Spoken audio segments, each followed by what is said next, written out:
নমস্কার বন্ধুরা, তোমরা সবাই কেমন আছো? আশা করি তোমরা সবাই ভালো আছো।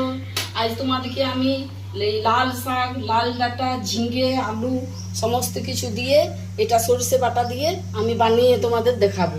আমি কড়াইতে তেল পাঁচফোড়ন দিয়ে দিয়েছি। এবার আমি এই সবজিটা দেব। এতে পরিমাণ মতো নুন দিলাম, পরিমাণ মতন হলুদ দিলাম, বেটে রাখা সরষে বাটাটা দিয়ে দিলাম।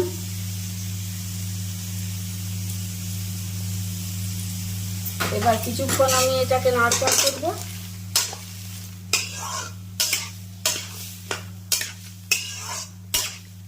এটা একটু সামান্য কষা হয়ে গেলে পরে জল ঢেলে দেব। বন্ধুরা, আমার এই লাল শাক, লাল ডাঁটা, বেগুন, আলু, ঝিঙে সবজিটা আমার কমপ্লিট। বন্ধুরা, আজকে আমি তোমাদেরকে পাতলা করে মাছের ঝোল বানিয়ে দেখাবো। তার জন্য আমি আলু কেটে রেখেছি, টমেটো কেটে রেখেছি, মাছ ভেজে রেখেছি, আর এতে জিরে বাটা আর লঙ্কা বাটা। আজকে রসুন পেঁয়াজ কিছু দিইনি।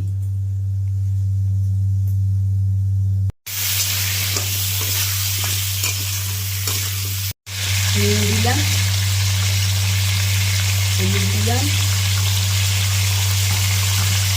জিরে বাটা,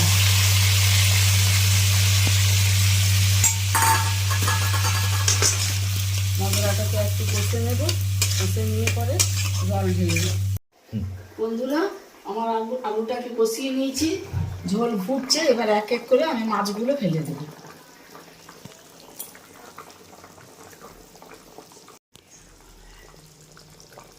আমার খাবারের থালি রেডি। ভাত, মাছের ডিমের বড়া, লাল শাক ভাজা, ভেন্ডি ভাজা, পাতলা করে মাছের ঝোল, লাল ডাঁটা দিয়ে, বেগুন দিয়ে, আলু ঝিঙে দিয়ে চচ্চড়ি আর চাটনি। এইটাই আজ আমার রেসিপি।